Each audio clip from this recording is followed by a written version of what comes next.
Em ano de eleição, candidatos à presidência vão passar por aqui, candidatos a governador. O primeiro candidato à presidência da República, que já está no jogo, não é candidato formal e oficial, porque não passou pela convenção, que vai ser só em julho, mas já está como pré-candidato. Está correndo o Brasil, estava no Maranhão, está em Santa Catarina, estava em Chapecó, desceu a Serra do Rio do Rastro nesta madrugada, está em Criciúma, é o candidato do partido Missão, o Renan Santos. O Missão, que é um partido que nasceu do MBL, um movimento forte, importante, em momentos de transição do país, e que vira um partido que tem um candidato à presidência da República, que certamente será o candidato mais jovem, com idade menor, entre todos os presidenciáveis. Tenho o prazer de receber aqui no estúdio Sou Maior, candidato à presidência da República, pelo partido Missão, Renan Santos. Bom dia, Renan. Bom dia, uma honra estar aqui, uma lenda, e digo isso com toda felicidade, porque rodar a imprensa, receber boas perguntas sem querer é a função do presidenciável, e eu tenho que ser um bom presidenciável mesmo tão jovem, né? Então espero ser bem esclarecedor hoje para os ouvintes. Prazer tê-lo conosco aqui, recebê-lo aqui é uma honra. Essa entrevista está sendo transmitida em áudio e vídeo pelo 4 numeral 8porextenso.com.br, 4 numeral, número 4, 8 por extenso, número 8.com.br, transmissão em áudio e vídeo pelo 48, e evidentemente que você nos acompanha pelas ondas da Som Maior, aqui pelo rádio em áudio. Participam da entrevista os nossos comentaristas de eleição, Laércio Menegas, Arthur Fabro e Pierre Vanderlinde. Laércio, bom dia. Laércio fala conosco. Bom dia. Bom dia, tudo bem? Bom dia, Adelor. Bom dia aos amigos e amigas da nossa Som Maior, e um bom dia especial aí ao nosso pré-candidato a presidente da República, Renan Santos. Pierre Vanderlinde, alô, bom dia. Bom dia, Adelor. Bom dia, Laércio, a toda a equipe Som Maior. E bom dia ao Renan Santos, candidato. É um prazer ouvi-lo e estar participando do programa. Estão aqui no estúdio também da Som Maior, entre outros militantes e filiados e dirigentes do Partido Missão, o Jairo Fortunato, que é pré-candidato a deputado estadual, e o Lucas Silveira, que é pré-candidato a deputado federal. Renan, primeiro me fala dessa tua experiência, vindo de Chapecó, desceu a Serra do Rio do Rastro, conheceu a nossa Serra Catarinense, e essa, não só a Serra, como os municípios da Serra, conheceu vinícolas lá em São Joaquim ontem. Me fala um pouco disso. Olha, foi uma experiência sensacional. É um país muito de contrastes, né? Eu tava rodando o Maranhão, coisa de uma semana e meia atrás.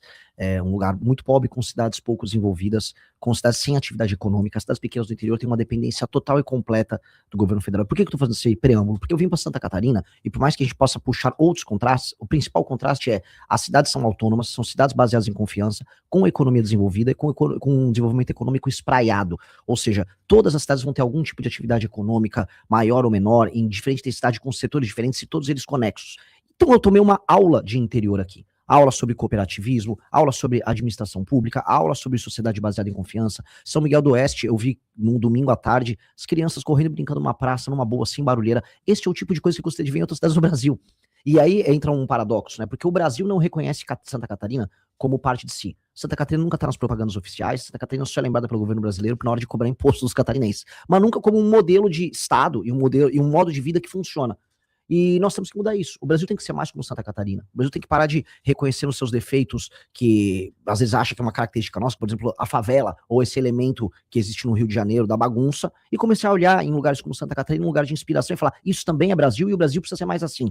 Então, ao longo de todo esse processo que eu rodei de Chapecó, fui até a fronteira com a Argentina, depois fui pro meio do estado, passei por Lages, desci a serra e tô chegando aqui. O que eu vejo é esse modelo de cidades, cooperativismo, formação de classe média e sociedade baseada em confiança. Isso é muito bom. E isso aqui tem que ser exportado para o resto do Brasil. Você é um candidato que faz um enfrentamento ao petismo, faz um enfrentamento ao bolsonarismo, ao lulismo e ao bolsonarismo. Candidato que vai pelo meio. Como é que você pretende furar a bolha? Hoje tem duas bolhas muito fortes, dois núcleos muito fortes que polarizam a eleição. Como é que você pretende furar as bolhas e quebrar essa polarização? Olha, isso é um bom termo, essa é uma pergunta muito difícil, né? Porque boa parte da política brasileira tenta descobrir uma resposta para essa equação. E a real é, se eu ficar negando eles, eu não vou ser nada. Porque estabeleceu sua identidade, eu vou tentar ser claro para o ouvinte, através da negação do outro, você está sempre pautado pelo outro. O que eu quero dizer? O Flávio Bolsonaro é candidato dizendo que ele é melhor do que o Lula, ou que ele não é tão ruim quanto o Lula, ele é um mal menor. E o petismo faz a mesma coisa com relação aos Bolsonaro. Eu não posso fazer isso apenas falando eu não sou nenhum nem outro. eu tenho que me afirmar perante as qualidades das ideias e as qualidades da minha trajetória e das posições que eu adotei. Então, eu só vou conseguir derrubar esses outros dois sendo algo novo, propondo algo novo, sendo imaginativo, sendo criativo, sendo corajoso, e é isso que eu tô fazendo. Então, eu tô conseguindo estabelecer um nicho eleitoral em que, onde eu consigo falar, eu consigo ser líder. Eu vou dar um exemplo. Entre os jovens de 16 a 24 anos, as pesquisas Atlas todas pegaram isso, eu já estou disputando a primeira posição. O nosso partido, o Partido Missão, que foi montado há 5 meses e meio, ele já é, entre esses mesmos jovens de 16 a 24 anos, o partido favorito dos brasileiros. E isso sinaliza algo. O que é? Sinaliza. Se há espaço para que as pessoas não ouçam sem preconceito, mesmo no Maranhão ou mesmo em Santa Catarina, haverá pessoas que vão gostar do nosso projeto. E eu faço isso não porque tô aqui só falando, eu não sou petista, o Lula é vagabundo, não, o Flávio Bolsonaro é um ladrão. Não, eu não vou nessa linha. Por mais que, se me perguntar, eu vou falar. O que eu vou fazer eu tenho uma série de ideias e essas ideias são sensacionais e isso pode tornar o Brasil uma das 5 maiores nações do mundo. Eu tô aqui para isso. Pergunta do nosso comentarista de eleição, professor Arthur Fabro. Fica à vontade, Arthur, bom dia. Bom dia, Adelor, bom dia aos ouvintes, bom dia ao pré-candidato a presidente da República, Renan Santos. Renan, eu vou te fazer uma pergunta que imagino que você já deve ter respondido outras vezes, para também dar oportunidade para que você responda aqui para o público criciumense, né, do sul do estado de Santa Catarina. O senhor, então, está em Santa Catarina para um roteiro, né, e eu imagino que o senhor bem saiba que é um dos estados onde Bolsonaro obteve resultados eleitorais mais expressivos nas últimas eleições e onde o conservadorismo ele tem raízes bastante sólidas, né? Dito isso, o senhor também representa uma direita que se pretende também diferente da direita bolsonarista. Eu gostaria que o senhor fosse bastante específico em apontar algumas diferenças concretas em relação à direita bolsonarista, né? Talvez, se for possível, mencionar algumas questões ideológicas ou de método, né, programáticas, entre aquele projeto que o senhor defende e o que a gente já sabe, né, que é o projeto bolsonarista. E como o senhor pretende convencer um eleitorado que, por exemplo, esse de Santa Catarina, em grande parte, ainda se identifica com Bolsonaro, de que essa diferença entre vocês é bastante relevante? Beleza? Obrigado, um abraço. O Arthur procura aprofundar um pouco mais a conversa. Uma delícia esse tipo de pergunta, né? Isso é o tipo de pergunta boa da gente desenhar quem nós somos e quem é o nosso adversário. Então eu vou começar com uma pequena provocação. Tirando os chavões, ninguém sabe exatamente como pensam os Bolsonaro. E aí eu vou pegar frases do próprio Flávio Bolsonaro. Ele disse recentemente, num evento no Rio Grande do Sul, que ele não vai falar muito das propostas dele, porque se ele falar muito, as pessoas vão atacar ele. Ou seja, eu não sei exatamente como ele pensa. O Flávio Bolsonaro, qual é a proposta dele para a área de educação? Qual é a visão conservadora bolsonarista sobre a área de educação? Eu não sei. Qual é a visão conservadora bolsonarista sobre como resolver a questão do SUS e a questão do acesso ao SUS? Também não sei. Qual é a questão bolsonarista conservadora dele sobre a área de infraestrutura? Eu não tenho a menor ideia. Qual é a política econômica que ele vai adotar? Não tenho ideia. Ele disse que vai fazer uma tesourada num evento no BTG. O que é uma tesourada? Saiu ontem, né, na Folha de São Paulo, que o Flávio pretendia fazer os reajustes da aposentadoria e do BPC, sem ser através do reajuste via salário mínimo, via aumento do salário mínimo, mas sim através do IPCA. Eu defendo isso, publicamente. Eu falo isso, precisa fazer isso, muitas pessoas vão reclamar, mas se a gente quiser fazer o que o Milei fez na Argentina aqui, nós vamos precisar encarar esse tipo de problema. Ele correu para via pública e falou, isso é fake. Então ele não vai fazer. Então ele fala que ele anda com o Milei, mas ele é sabor Milei. Meu problema com eles tirando os chavões do tipo, aqui é família, aqui é Deus. Eu não sei o que eles pensam. Eu não tenho a menor ideia, ninguém tem a menor ideia. O Carlos Bolsonaro quer ser senador aqui por Santa Catarina. O que o Carlos pensa sobre os problemas de Santa Catarina, sobre o Pacto Federativo? Qual é a visão conservadora do Carlos Bolsonaro sobre isso? Ninguém sabe. Ninguém sabe porque são apenas chavões. Então eu já começo falando minha primeira grande diferença. Nós somos substantivo, não adjetivo. Falar que eu sou conservador, para eles, é um adjetivo. Pra gente, ser de direita é um substantivo e, às vezes, direitar é um verbo, é uma ação política baseada em ideias. Então, eu montei um livro, eu tenho projetos para todas essas áreas que eu falei. Eu sei como ser um candidato à direita usando tecnologia no SUS e aproveitando o elemento centralizado do SUS para, com machine learning e inteligência artificial, a gente melhorar o atendimento para as pessoas. Eu sei como resolver o Pacto Federativo para fazer com que o povo que trabalha e produz, como, por exemplo, o povo de Santa Catarina, não seja permanentemente roubado e esse dinheiro não vá para um prefeito vagabundo lá em Alagoas ou no Maranhão gastar com qualquer coisa e não melhorar a vida das pessoas lá. E aquelas pessoas terminam migrando para cá e gerando problemas, inclusive, políticos, nacionais. Eu sei como tratar disso, eu vou tratar disso, eu não vou ter vergonha de fazer esse tipo de tema. Esse tipo de coisa, que é uma diferença de mérito, de postura, de formas de encarar os problemas, já nos diferencia como água e óleo deles. Eu vou falar dos grandes temas nacionais, eles não vão. O problema é o seguinte, o bolsonarismo é como se fosse o peronismo lá na Argentina, ou o próprio lulismo no Brasil. É o la garantia sou eu. Não, confia no meu sobrenome aqui que a coisa vai. E aí eu não consigo, e esse é o problema que a gente responder a sua pergunta, eu não consigo saber o que eles pensam.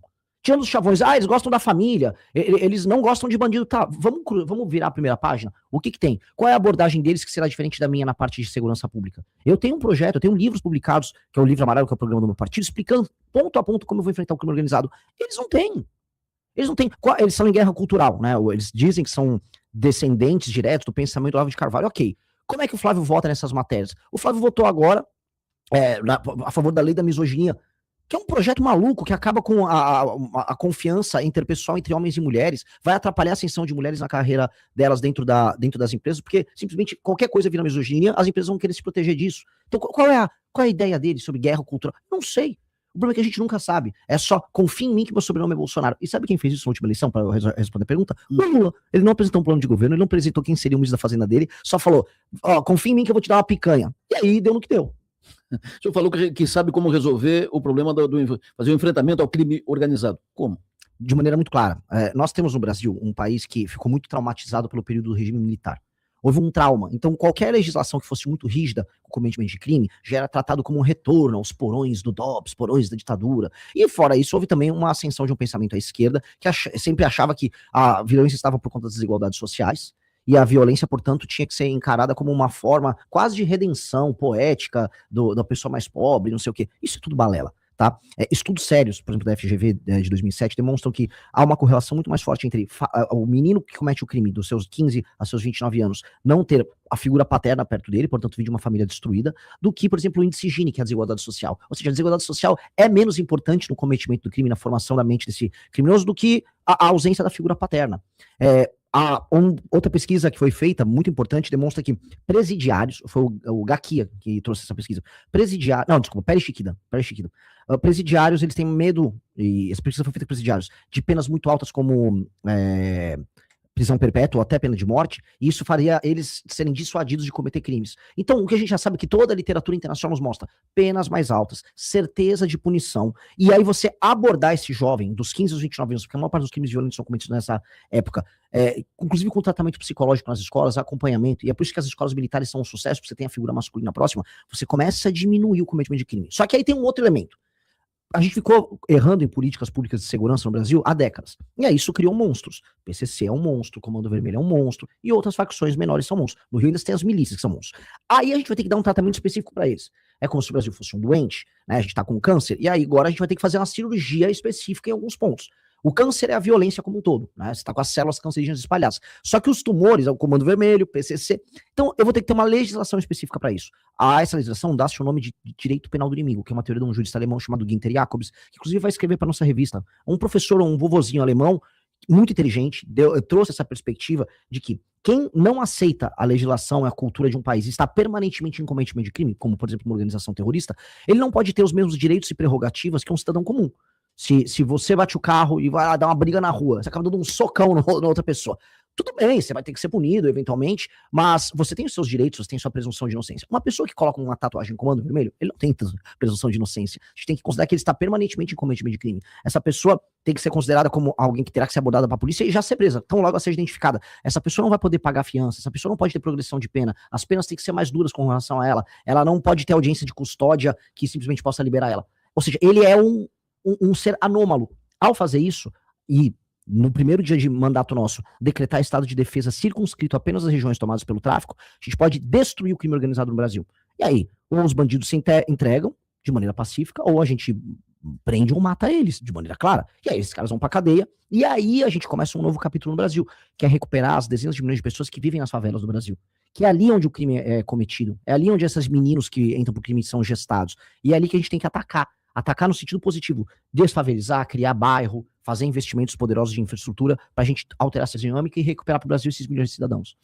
Confirmando, essa entrevista está sendo retransmitida em áudio e vídeo pelo 484-8 além das ondas da Rádio Som Maior, também em áudio e vídeo no 484-8 Comentarista de eleição Som Maior, Laércio Menegas. Professor, bom dia, fica à vontade.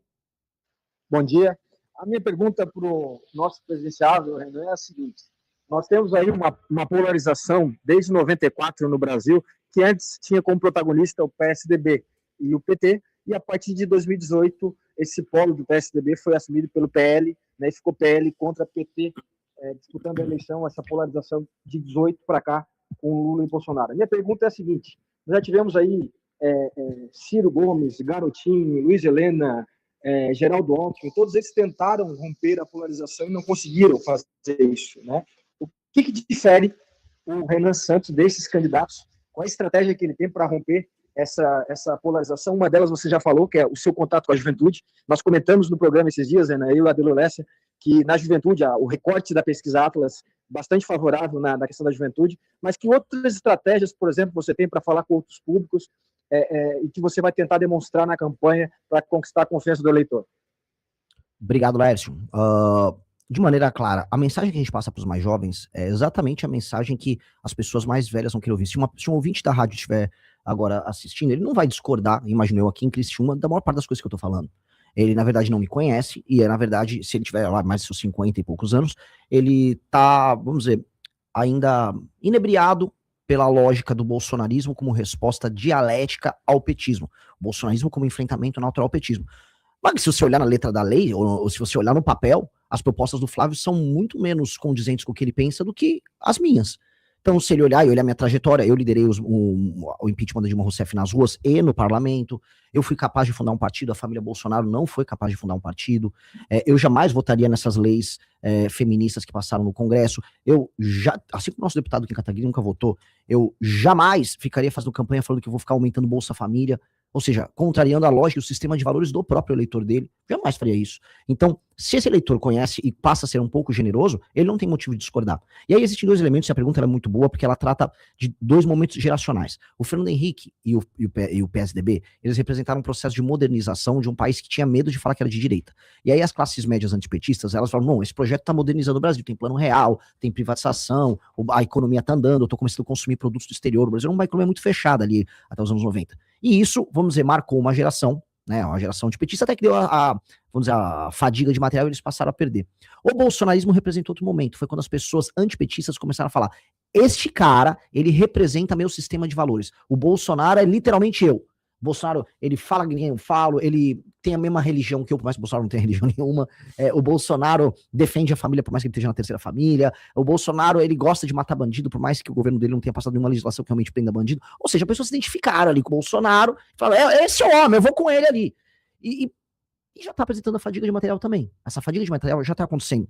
Nós representamos um outro momento, que é um momento otimista. Esse é o ponto que eu quero falar. Eu quero falar para todo mundo que, assim, as gerações mais novas estão olhando e falando, o futuro pode ser glorioso. O Brasil realmente pode ser uma das 5 maiores nações do mundo, nós temos tudo para isso. E os problemas que a gente padece, eu pago imposto alto, a inflação, ela tá sempre comendo um pedaço do meu salário, os juros são altíssimos no Brasil, andar na rua no Brasil é perigoso. Todos esses são problemas pequenos.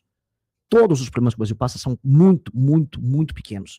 A pessoa fala, impossível. O problema não é esse. O problema é a vontade de você resolver esses problemas. O problema é você organizar uma força política que saiba o que fazer. O exemplo que eu vou dar, eu já tinha dado o exemplo do câncer. O Brasil, se fosse um paciente, uma pessoa doente, ele é uma pessoa que está morrendo de gripe. Sabe, existe cura pra gripe, existe remédio pra gripe, todo mundo sabe como resolver, só que a pessoa não quer cuidar, porque se ela tem um parente que falou que ele tem que tomar suco de cenoura e um chá e não tá tomando remédio pra gripe. Esse é o cenário do Brasil. Resolver o problema de juros do Brasil é fazer uma boa reforma fiscal. Resolver a questão de segurança pública, passando a legislação certa e tendo vontade, resolve em 1, 2 anos.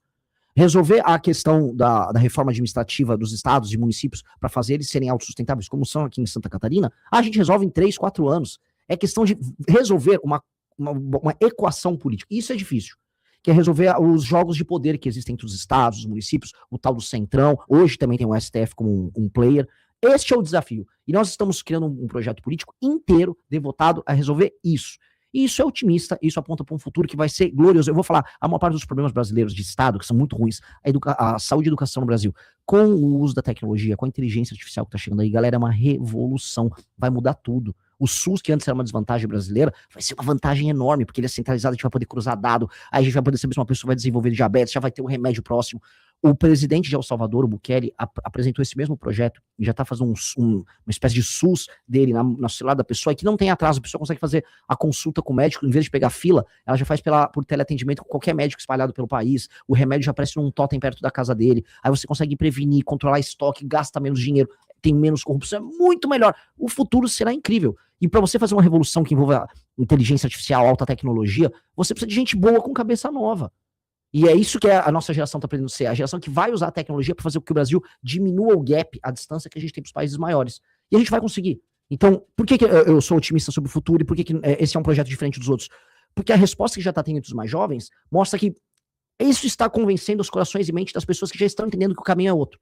E aí é um processo de convencimento, é um processo natural. Já aconteceu com o Milley na Argentina, já aconteceu com o Trump nos Estados Unidos. O Bolsonaro teve um pouco disso. Isso está acontecendo com a gente. Gostou desse corte? Assista às lives diárias no canal MB Live TV. E para mais cortes como esse, se inscreva no Rabo da Onça e fique por dentro das novidades da missão.